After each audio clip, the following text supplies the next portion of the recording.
Did you guys see Joe Biden's Christmas video? What happened at the White House? This entertainment video, if you will. I think what we're going to do right off the bat, we're going to play that video, and I'm going to respond to that video because I think this video is the perfect representation of what the left is attempting to do while they continue with their march towards fascism. So we will play that video right at the top of the podcast. Welcome to the Carl Jackson Show podcast on this Thursday. Christmas is coming up fast, guys. I want to make sure that if you haven't done your Christmas shopping yet, it's still not too late. My Pillow is excited to bring you their biggest bedding sale ever, and just in time for Christmas. For a limited time, you can get the Giza Dream bed sheets for as low as $29.98, a set of pillowcases for only $9.98. Rejuvenate your bed with the My Pillow mattress topper for as low as $99.99. They also have blankets in a variety of sizes, colors, styles. They even have blankets for your pets. Get duvets. I thought they were called duvets, so duvets. Got to be fancy when you say that. Quilts, down comforters, body pillows, bolster pillows, and so much more. All with the biggest discounts of the year are happening now. They're also extending their money-back guarantee for Christmas until March 1st of 2024, making them the perfect gift for your friends, your family, and everyone you know. So go to mypillow.com, use the promo code Carl or call 800-858-0263. You'll get the huge discounts on all My Pillow bedding products, including the Giza Dream bed sheets for as low as $29.98. All right, and get all of your shopping done now while the quantities last. Again, give them a call at 800-858-0263. Or just go to mypillow.com, click on the radio podcast square at the top of the page, and enter the promo code Carl, and you'll see all of the deals that are available to you, many that are literally over 50% off, 60% off in some cases. Mypillow.com, promo code Carl. Follow me on all things social media at The Carl Jackson Show. Por favor, we are on Twitter, we are on Instagram, Facebook, Truth Social, Getter, so please follow us there. All right, now, several things that I'm going to talk about today. Some things that I haven't delved into yet, but obviously with the impeachment inquiry of Joe Biden being launched as of yesterday, it came a little too late. That's why Hunter Biden was able to give that press conference and avoid going behind closed doors for a deposition with the GOP. So I'm going to talk about Hunter Biden, just kind of recap the indictment of Hunter Biden last week. So we'll talk about that. I want to talk about, I haven't weighed in on the Bud Light issue. I'm going to weigh in on that. I think, listen, I'm not a beer drinker. All right. If I were a beer drinker, I do say this. I will say this. There's no way in HE double hockey sticks that I would buy Bud Light again. It's a free country. You can do whatever you want to do. And I understand there are big names, Kid Rock, obviously, Dana White of the UFC, now with Bud Light being a sponsor, and these are more conservative-minded people anyway, patriotic Americans, if you will. I like them both Kid Rock and Dana White, but I am not bowing down to the pressure to all of a sudden cave to Bud Light, again, despite the fact that I'm not a drinker, but I'll tell you why it's very important that we not cave, and especially right now. The Supreme Court is set to hear a case that could undo hundreds of J6 charges, including Trump's, and that's going to be very important. I'll talk about that and tie that in because Federal Judge Tanya Chutkan has paused the J6 case against Trump to allow for his appeal to go through, and we'll talk about that as well and tie all of these things in together. But first, if you will, Gabe, let's go ahead and roll this video. I want you to pay close attention to this video. I want you to just right off the bat tell me what you think, or you're not able to tell me what you think, but I would really like to know what you think, and I'm wondering if it's going to align with what I'm thinking. So we'll play this video for you, and then I'm going to touch on that, and then we'll get on with some more news as we go forward. All right, so let's go ahead and roll this video, por favor, Gabe.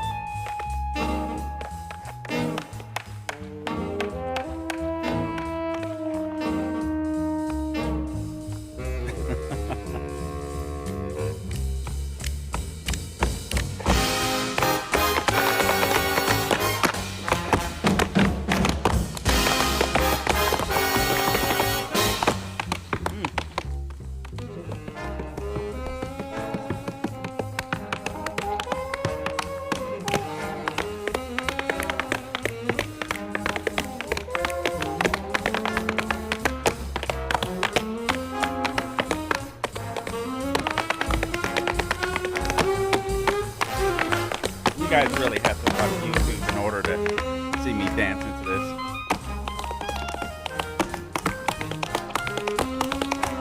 I like the music.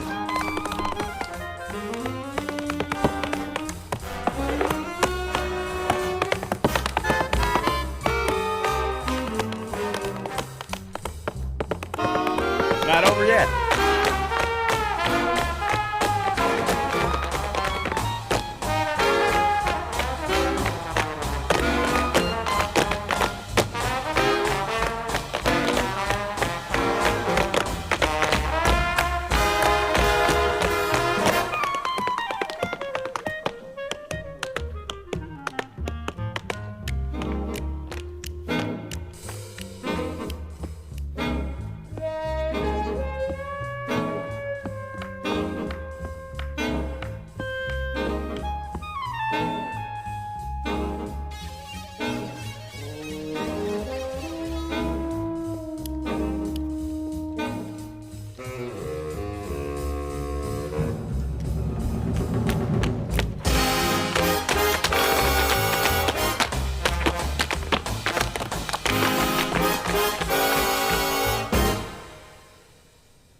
All right, so there you have it. There you have it. That was the White House entertainment. I don't know what it didn't feel like Christmas for me, except for the Christmas tree. But I want you to pick up on some things. Notice how the Negroes were prominent in front. Did you notice that, Gabe?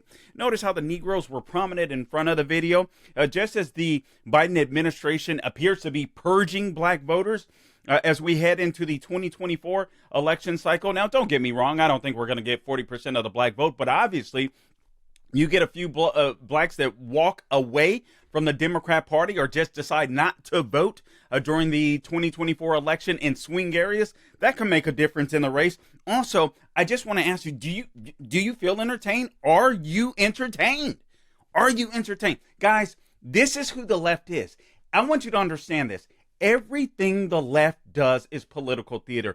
Watch this hand, distract from this hand, have fun here. You know, the Republicans are evil. Wham, wham, wham. Meanwhile, what the left is doing is marching us down the road to fascism. So the question is, are you entertained? And I want you to understand this. We're the entertainment too. We're the entertainment too. Guys, we are literally living in a game of Hunger Games with this administration, with their climate change agenda and everything else, with the jabs in our arms, everything else. We are living the Hunger Games. So I ask you, are you entertained? Meanwhile, I want you as well to enjoy that taxpayer funded show. See, so the Biden administration paid for this big theatrical performance. Well, they didn't pay for it. I'm sorry. You paid for it. You cannot afford to buy gifts like you did last year. Some of you have already reached out when I commented on X about this and said, you know, one person said, I can't even afford a tree, and there my taxpayer funded money is going to, this weird video that didn't even feel Christmassy. Granted, I did love the music. It felt really swazzy and jazzy, so I did like the music, but it didn't feel Christmassy. But the left is all about political theater, and you're part of the game. You're part of the entertainment. I want you to understand that, but we can stop that in 2024, and I hope we'll do just that. Now, real quick, I told you that I would opine on this Bud Light thing. Guys, I'm not jumping on the let's forgive Bud Light bandwagon. I heard Dana Lash. She made a great point yesterday. First off, you have to understand this is not a U.S. company.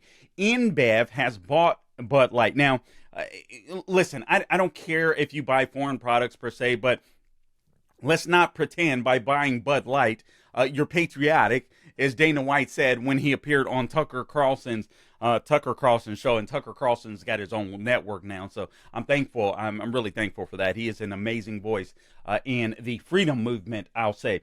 So anyway, I'm really thankful for that. But here's the problem. Here's the problem. And this is what the left expects all the time. They always expect the right to cave. And you know why? Because we do. We do. It's funny to me. I don't.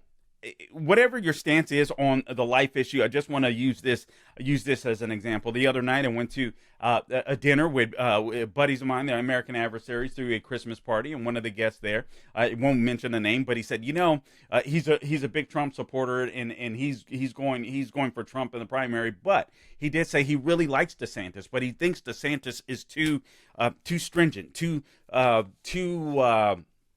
almost too conservative. And he mentioned the issue of life. Now, this guy is very conservative, but what he's scared of, or what he's concerned about, is that if DeSantis were to be the nominee, he's so conservative, whereas Trump is not as conservative and more flexible in some policy issues, that we would lose as a result of that. Here's the problem. We're losing the country because we always back down from the left, and the left absolutely knows it. We never put up the fight. We always retreat. We always retreat. Oh, by the way, did you guys hear the news? Like, behind the scenes, Joe Biden, after praising Israel, was literally bashing Israel and Netanyahu. This is what they do. See, I'm tired. I'm sick and tired of being weak. This is not the time for moderation. This is not the time for weakness. And I just use the life example. The left pushes back on us. There's far more conservatives or constitutionalists, far more Americans, even in the middle, even in the independent class, if you will, that believe in, okay, listen, 15 weeks is enough. Even if you went that route, 15 weeks, that's a long time, but 15 weeks, I think that's crazy. And instead of conservatives fighting back on the left issue and get the messaging straight, we say, no. We better not talk about that because the left will win. The problem is when we don't talk about it, the left continues to win, because since we're not making the arguments for life, the left continues to make arguments against life, and they will kill civilization. We won't be able to reproduce, and then they ultimately win. You see how this works? So this is why I'm telling you, don't back down. I don't care. I don't care if Kid Rock. I don't care if Dana White or a Bud Light, drink kegs of Bud Light. You'll feel more patriotic. Listen, whatever. UFC, and I love UFC, just got a $105 million deal, sponsorship deal, to bring Bud Light on board, or to bring them on board again. So, of course, Dana White would say that. But for those of you that are concerned about the conservative movement, guys, we've got to put some wins. We've got to put some wins up there. So if we cave to this, now what we're telling these corporate fascists, and that's what they are, because a lot of these companies, not particularly with Bud Light, but you look at Big Pharma, you look at these companies that are in bed with big government, and they know that they can get away with it, because ultimately the only opposition party, the only opposition people to communism in the United States will eventually cave. And that's why we shouldn't cave when it comes to the issue of Bud Light. Real quick, I want to play this video. Now, this video has no bearing to the show today, except, and you know what? Actually, it does. So this is a guy. Let me get the gentleman's name. Saeed Pardisai. I can't even pronounce it. Kocaeli Millet. Vekili. Tell you what, let me do this real quick just so I could give you a better synopsis of what's happening here. So he's a Turkish lawmaker, and he collapsed just after stating that Israel cannot, quote, escape the wrath of God. I want you to sit and think about this. So this is a Turkish lawmaker. He's pro-Hamas, in my opinion, and he says all of these things in a speech, and right after he says Israel cannot escape the wrath of God, he collapses. Let me give you the full quote. This is from Daily Wire. So a Turkish lawmaker collapsed on Tuesday immediately after declaring that Israel cannot escape the wrath of God. Video from the Turkish Grand National Assembly showed Saadet Party, or however you pronounce his name, Kocaeli Deputy Hassan Bitmets, 53, giving a speech before the Ministry of Foreign Affairs when he collapsed. Here's what he had to say, and I quote, "Even if history remains silent, the truth will not remain silent. They think that if they get rid of us, there will be no problem." All right, so he's talking about Israel. He's scolding the nation of Israel.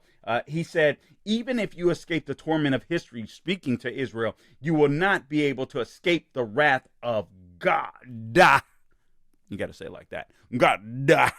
All right, so you won't be able to escape the wrath of God. Now, let's go ahead and play the video, Gabe, because I'm not sure if this guy escaped the wrath of God. Remember what the Bible tells us, that the Bible will bless those who bless thee and curse those who curse thee, speaking of the nation Israel. So I'm not saying this was a God thing, but maybe it was. Let's watch the video, por favor, Gabe. Allah'ın gazabından kurtulamayacaksınız. Hepinizi saygıyla selamlıyorum.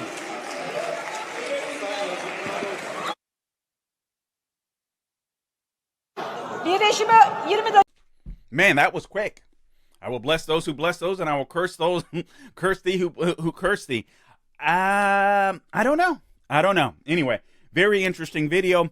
Maybe next time, if there is a next time, he'll be a little more careful with his wording. I'm sorry, I don't have any sympathy for these pro-Hamas complicit terrorists across the globe or around the globe. I simply do not tolerate these fools. I simply do.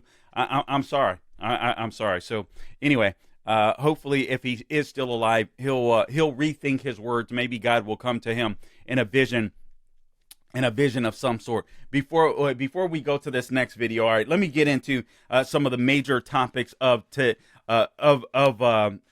day. I want to do a recap as well, but first, before I do that, so this is very good. This is very good news, but it could also be bad news. I'll explain what I mean. It was on the tip sheet, but also this was on what is this? What is this website? Oh, the Post Millennial. Okay, so Trump's J6 case was paused by Judge Tanya Chutkan pending an appeal. Now, I have not spoken to this. This has been in the news for actually not this particular topic, but obviously Trump going back and forth. He's had a small victory in the court, but still, this is the big case that may or may not get Trump. I'll explain. But it says here, this according to the Post Millennial, written on the Post Millennial on Wednesday, Judge Tanya Chutkan, obviously she's the federal judge that is in charge of this case, and she absolutely hates J6 protesters. If you guys follow Julie Kelly at all, formerly of AM Greatness, I don't think she's with AM Greatness anymore. I believe she's with Real Clear Investigations, and she has her own Substack, if I'm not mistaken, but you can still find her on X under, I think it's at Julie_Kelly and the number 2, I believe, if I recall correctly here. But so here's the deal. Oh, and obviously the House voted to formally to go forward with an impeachment inquiry into Joe Biden. So I'll connect the dots with all of these. So it says here, on Wednesday, Judge Tanya Chutkan placed a hold on proceedings in the January 6th case against Donald Trump. Chutkan wrote an order that an appeal filed by Trump's team regarding presidential immunity automatically stays any further proceedings that would move this case towards trial or impose additional burdens of litigation on the defendant, close quote. So since the Trump's lawyers filed an appeal, that automatically stays the case.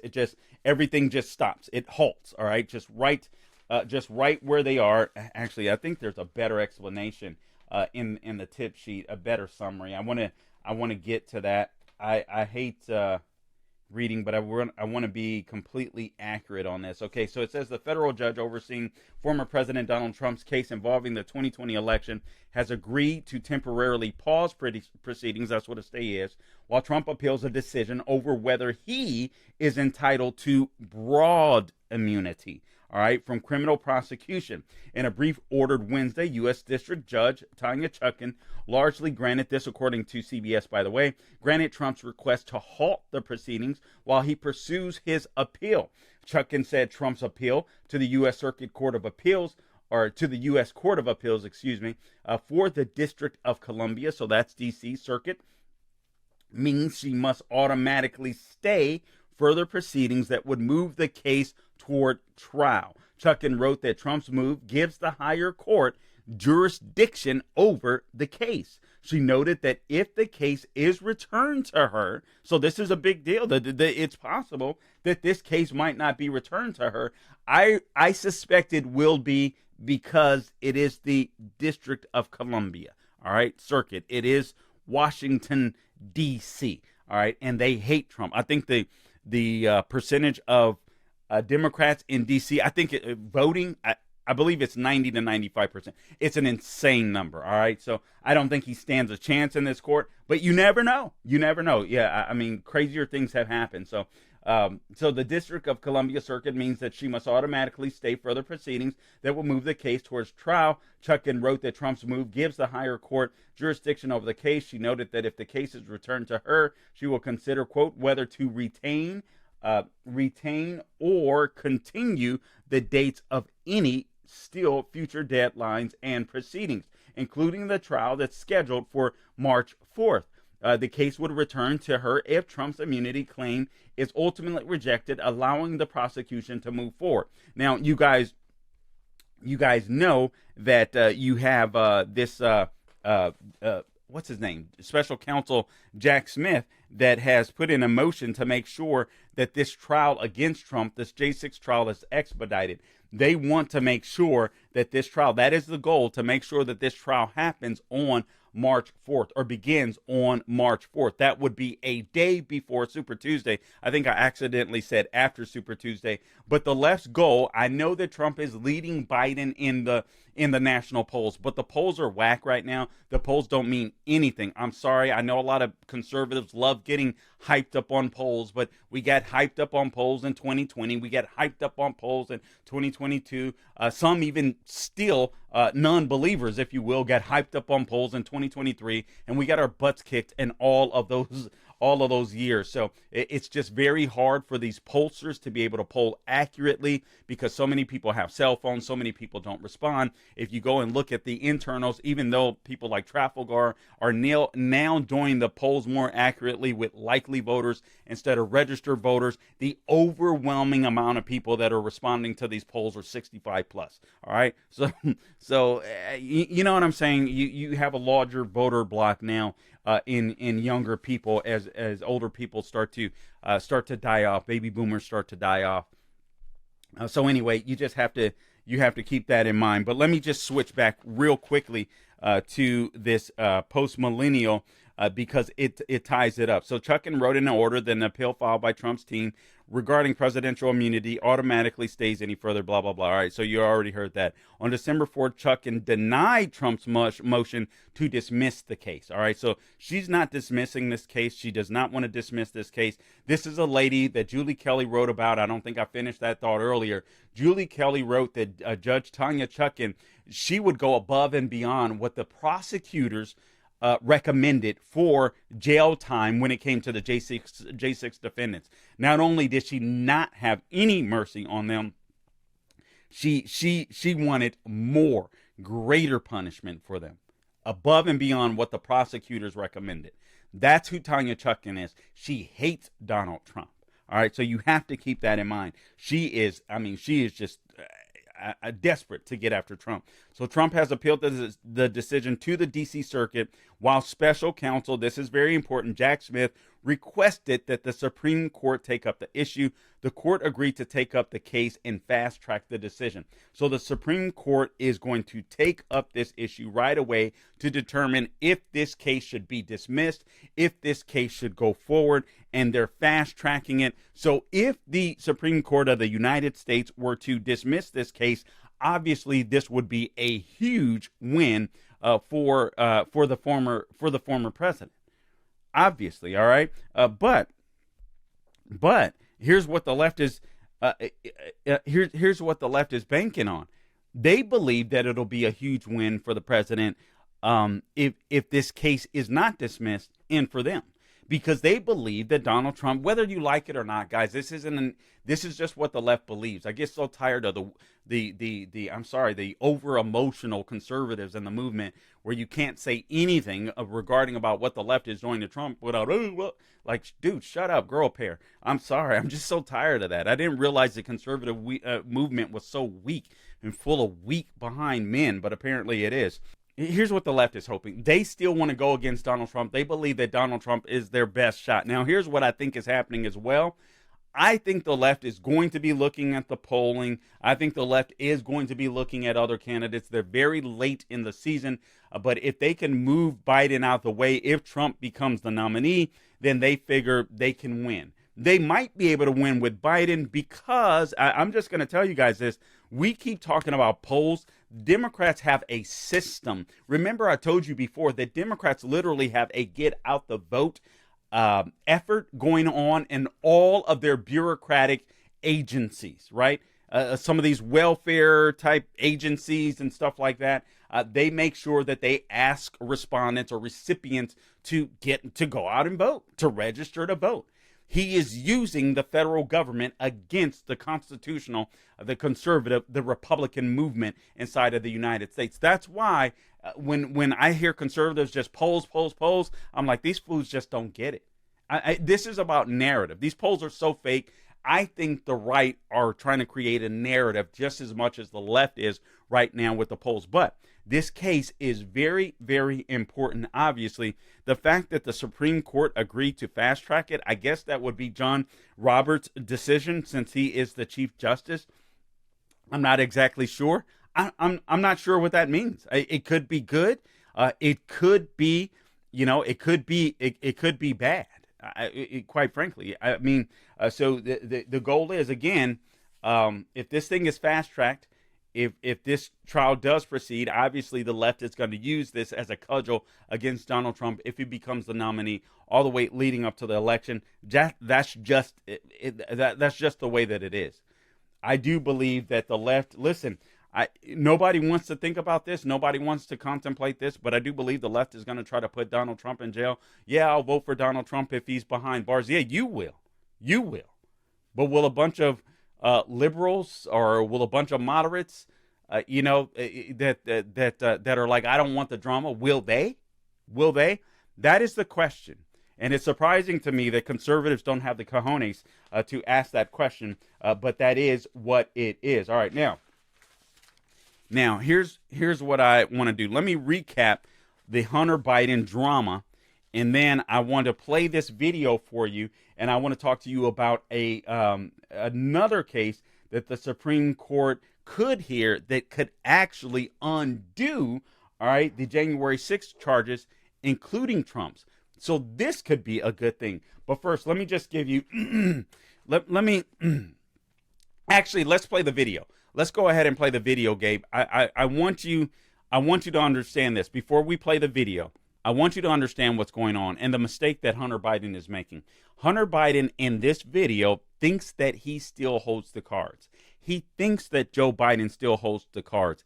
And I understand why he would think that. This is a privileged crackhead that has gotten everything and anything he wanted from his dad in the past. His dad has excused his behavior. His dad has condoned his behavior, at least publicly, and is, in my opinion, complicit in this guy's behavior. Everything that we saw on those, on the laptop, for those of you that did see some of the pictures and notes and so on the Hunter Biden laptop, or the laptop from hell, as Miranda Devine of the New York Post calls it. Let's go ahead and roll this video, por favor, Gabe.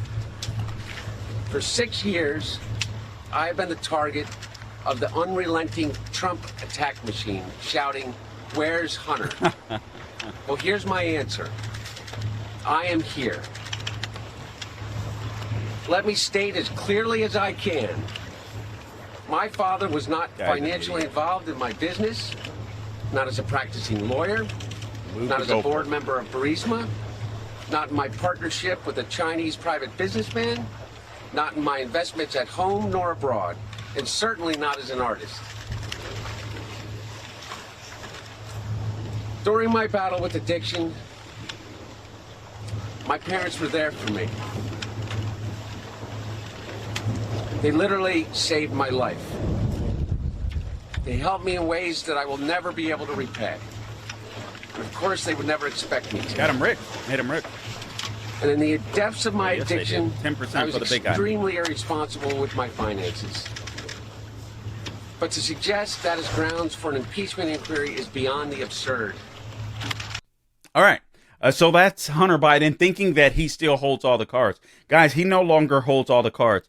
I want you to understand what this is about. All right. Even though, and I'll just recap some of what occurred last week. I know you've heard of it, but Special Counsel David Weiss and the indictments, 9 felony counts that came down, and these counts could have came down a lot sooner. But I just want to, I want you to understand right now. Let's just break this video. Let's break this video down. All right, so you heard Hunter Biden talk about this unrelenting assault by the Trump administration against him. First off, he almost got he did get a sweetheart deal, right? Initially, when it came to these charges, right? He did get a sweetheart deal, and luckily the judge was courageous enough to say, "I'm not going to take that deal." He talks about being a target of the Trump administration for 6 years. His daddy has been the president for 3 years, and before that, it was the deep state behind Trump's back that was doing a lot of dirty work. So I don't know where he gets that. He also talks about how his dad was never financially advised him or was never financially involved. So he moves the goalposts. You guys might remember Steve Doocy asking questions, or not Steve Doocy. Is it Peter Doocy? Peter Doocy, the son, asking questions of Joe Biden. Were you involved in your son's business dealings, Hunter? And then Joe Biden talking about, I knew nothing about, I'm paraphrasing, obviously. I knew nothing about, Hunter's business dealings. I don't get involved, so on, etc. He just flatly denied it. And now the goalpost has changed. So what's happening here? When it comes to, and again, I'm going to weave these together, but right now I want to talk about the indictments that are flowing down. And what we saw yesterday was Hunter Biden. What was happening there was Hunter Biden, instead of going to a closed door deposition with Republicans, he decided to buck the system because there wasn't an impeachment inquiry, an official or formal impeachment inquiry at the time. There now is. So now they can compel this fool to testify and with the help of judges outside of Congress. So that is a great thing. That didn't happen beforehand. It should have happened, frankly, before he went to the Hill to testify. Republicans didn't do that. A little late to the party, but they got it right later in the day. So what's happening here? What's happening with the indictments? All right, here's what's happening. This is why I said this fool doesn't realize that he no longer holds the cards. His father doesn't hold the cards anymore. Here's what the DOJ wants to try to do. And this is where I think conservatives better be mindful and better be careful. Remember the video that I played at the very beginning, or Gabe played at the very beginning of the podcast. Everything is political theater. The goal is a march towards fascism, and Joe Biden and his administration and whomever is running it is helping to lead the way. But one thing the left needs to be able to do heading into 2024 is restore the credibility of the DOJ and the FBI. All right, so you think about this when it comes to Hunter Biden, it's like, all right, the DOJ is going after Trump, right? The DOJ is going after Trump, and they're going after Trump hard, and they have been for some time. So what does the left do? What does the deep state do? We'll throw them a bone. Now that we've been found out, now that it was exposed that we were going to give Hunter Biden a sweetheart deal, just 2 misdemeanor charges. Now, all of a sudden, he's got 9 felony charges in this indictment. And this is honestly, the case against Hunter Biden is a open and shut case. These charges could have been brought the first time around before the sweetheart deal. Margot Cleveland wrote a great article about that last week on the Federalist. All right, so what the left wants to do, make no mistake about it, they're going to try to restore credibility. Okay. No. We're not biased. We're not partial. Yeah. We went after Donald Trump because he did something wrong, even though we know he's being persecuted. But look, we went after the president's son, too. This is the setup. They want to legitimize the persecution of the former president. And this is what this fool doesn't realize. All right. Also, they're going to distract from Biden's involvement. This is another play from the deep state. Listen, they don't know, they're edging their bets as well. What's going to happen in 2024? Is this president going to bow out of the race? Is Jill Biden going to bow out of the race? I do believe she's more involved than anybody gives her credit for. But is Jill Biden going to bow out of the race? Are they going to hand over the delegates to Gavin Newsom, to Kamala Harris, and so that they can run, for the presidency? So I believe, to some extent, you have the deep state that are even hedging their bets. But ultimately, what they want to do, they put this fool out in front. They charge him with all these felony counts, and I'll get into recap some of these felony counts, right? But they put him out on front and they talk about all these felony counts, and then you're focused on Hunter Biden. But the question remains, how did Hunter Biden get his hands on all of these millions and millions and millions of dollars? How did Hunter Biden get an audience? How did he get an audience with, foreign leaders or foreign people with strong influence in their country? That wouldn't happen with a crackhead unless Joe Biden helped him out. It's influence peddling. It's as simple as this. But here's another thing that it could be. I want you guys to think about. I posted this on X. This could be a warning shot to Jill and Joe Biden. We went easy on this guy. We made you. We can break you. So we'll give him some felony counts. You know what I'm saying? But we could expose you too, Joe Biden, because we've got a lot of dirt on you. Now, Merrick Garland's a little punk. He's a little weasel. But don't think for a second he won't operate with the deep state to keep his behind out of jail, okay? So that's very important. Now, let me just add a couple of things, and then we'll close this thing out. Make sure that I covered everything. Oh, yeah.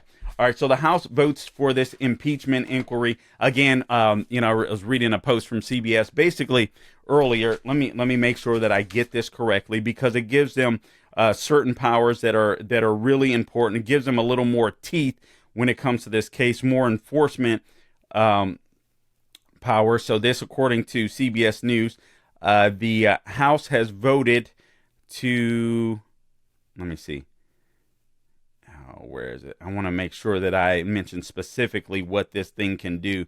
Republicans on the House Oversight, Judiciary, and Ways and Means Committee have been trying to show for months that Mr. Biden was enriched by his family's foreign business dealings and accepted bribes, but the full House never voted to open an impeachment probe, leading many Democrats to question its legal authority. All right, so anyway, that's CBS. Obviously, they're slanted a little bit. This is according to Jim Jordan. This helps us get the witnesses, the key witnesses that we want. And he says, Ohio Representative Jim Jordan, chairman of the Judiciary Committee, said Wednesday, adding that it sent a strong message to the White House that all Republicans voted for it. So it was along party lines. GOP lawmakers have said that a vote to formalize authority to formally authorize the inquiry would give them leverage in court as they seek documents and witness testimony, including from Hunter, who defied the subpoena. That's the video that you just watched, to appear before a closed-door deposition on Wednesday. And frankly, I thought that was a bad look for Republicans, too. Like, if you're going to bring the fool down, make sure you already have the vote for the formal impeachment inquiry sewn up. But apparently, I tell you, okay, all right, let me be careful, because apparently there were some congressmen, including one in Nebraska that I read, that said that was the thing that put him over the top. The fact that Hunter Biden defied the deposition and went out and did this political theater in front of the Capitol steps. That he was like, all right, now I'm voting for the impeachment inquiry. Again, the argument helped sway some Republicans. Oh, it was Don Bacon of Nebraska. So he said this summer he didn't feel like there was a need for an impeachment inquiry because the president was handing over and his team was handing over all of the information they needed. But obviously that turned yesterday, and so that is no longer the case. James Comer has been saying that hasn't been the case for a while, but apparently people like Don Bacon in Nebraska needed to see what transpired yesterday. Now, here's the fight over impeachment. Or here's what CBS writes. This is very important. The resolution to greenlight the investigation lays out the rules for public hearings and directs the committees to produce a public report with their findings. Another resolution gives the committee chairman, this is what's important, this is why the impeachment inquiry and formalizing it is so important. It gives the committee chairman authority to seek judicial enforcement of their subpoenas with witnesses who refuse to testify. So now they have the authority to seek judicial enforcement of those impeachments, of those subpoenas, which they did not have as of Hunter Biden's press conference yesterday. Now, without formalizing the probe, a judge could rule that the subpoenas fall outside of a committee's purview.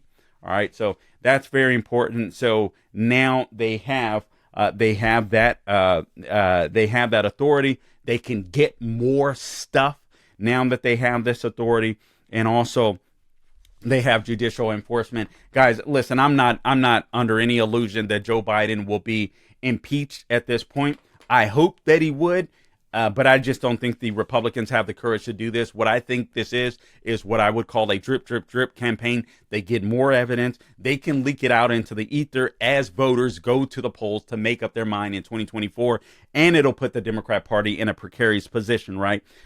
Because the Democrat Party will have to choose whether or not they want to continue to roll with Joe Biden, and that's why I think this Hunter Biden case comes into play. Listen, we went soft on you here, but if we have to move you to the side, homeboy, we'll do that. All right. So I think all of this stuff is tied together. All right. So remember, special counsel David Weiss, he gave Hunter Biden the sweetheart deal initially before that blew up.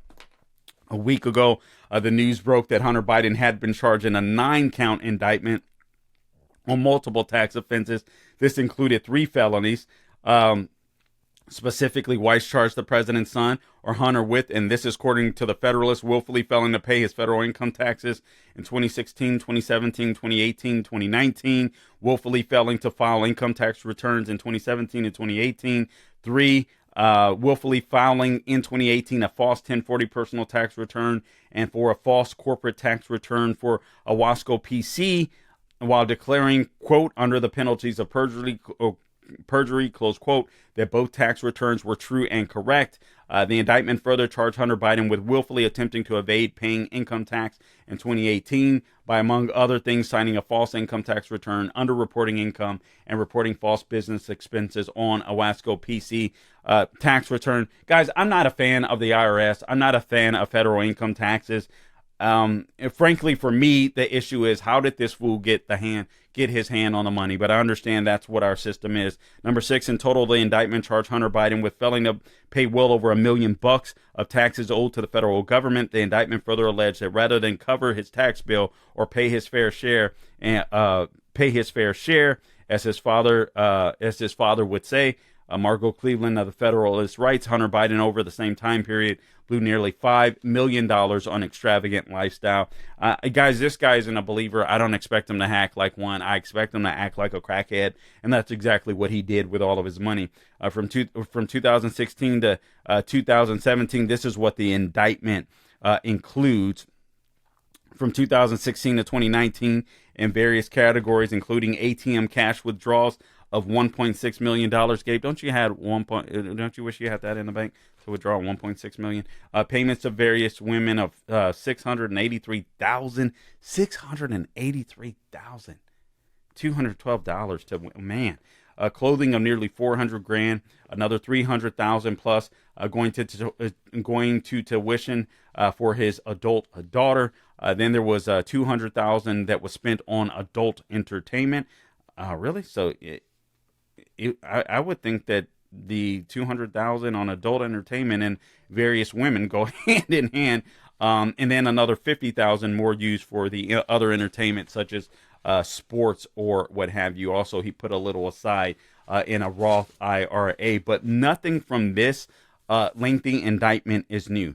These charges were all straightforward. They could have charged Hunter Biden with these things years ago. And then remember, also the IRS whistleblowers came out and said, listen, this guy got political favoritism or shown to him because he was the president's son or vice president's son at the time. The investigation was slow walk, and these whistleblowers, the IRS whistleblowers, just in recapping, were prevented from taking investigative steps. All right, so remember, Weiss initially gave him a sweetheart deal, but I think this sets the Biden administration up. Listen, if we need you to take the fall, if we need to move you out of the way, we will certainly move you out of the way.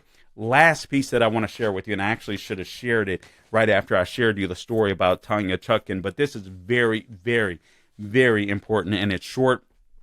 All right, so now, and again, please subscribe to the podcast wherever you go to get your podcast, just as a reminder, and please rate, review, give us a 5, por favor. like, share, whatever it takes on YouTube and Rumble specifically. We would certainly appreciate that. This from Just the News, the Supreme Court to hear a case that could undo hundreds of January 6 charges, and this includes Trump. So this would blow a hole in Tanya Chutkan's case and the special counsel case. I should say the Democrats' case against the former president, because, again, what they actually want him to do, they think it's a win for them, is they want this trial before, a day before Super Tuesday, because they want Trump to be the nominee, because they do believe that Trump, even regardless of the polls that you're seeing now, they believe that he's the best chance the Democrats have of staying in the White House in 2024. That's what they believe. Whether you believe it or not, I'm just telling you what they believe, all right? So now, hat tip Just the News. The Supreme Court said yesterday on Wednesday that it will hear a case that could potentially undo January 6, 2021 Capitol riot charges against hundreds of people, including Donald Trump. There are three J6 defendants that have formulated this case, if you will. The justices said that they will review the cases of Joseph Fisher, Edward Jacob Lang, and Garrett Miller, who were all charged with obstruction of an official proceeding, referring to how the riot disrupted the congressional certification of the 2020 election. So obstruction is one of the charges that Trump is being charged with, which is absolutely asinine, given the fact that he said, I want you to go and peacefully and patriotically protest, or something to that effect. So Trump was also charged with obstruction, among other things, in special counsel Jack Smith's 2020 election case against him. Again, that case is set to begin March 4th, but I told you that case is now on pause while Trump seeks an appeal, basically stating that a president has broad immunity in a case like that. So we'll see how that plays out. Jack Smith separately asked the Supreme Court on Monday whether Trump is immune from prosecution on those charges. So this could be huge. According to the AP, the Supreme Court is expected to hear the arguments on the obstruction charge in March or April and issue a December by early September, or early summer, I'm sorry. So this will be something that the left will use leading up into the elections. It's amazing how this stuff always seems to work out a little more in the left's favor, isn't it? This is controversy surrounding the obstruction charges started when a U.S. District Judge Carl Nichols, he's a Trump appointee, determined that prosecutors stretched the law to have it inappropriately applied. The Justice Department challenged that decision, and the D.C. Appeals Court agreed with prosecutors earlier this year that Nichols' interpretation was too limited. The three men are not the only ones challenging the obstruction charge, which was brought against more than 300 Capitol riot defendants. So this would be a great win for some J6 protesters, especially those that were peaceful. Guys, listen, I know this has been a lot of information coming at you today, but I appreciate you tuning in to this edition of the Carl Jackson Show podcast. Again, don't forget to go get your MyPillow deals. Use the promo code Carl. Click on the radio podcast square. Spell my name, CARL. You get a 10-year warranty. And actually, is it a 60 or 90 day? The warranty is extended all the way through March 1st of 2024. So a 10-year warranty, 60-day money-back guarantee. Actually, it's more than 60 days. It was over 90 days. So anyway, mypillow.com, promo code Carl. Guys, until next time, do not grow weary doing good, and God bless you.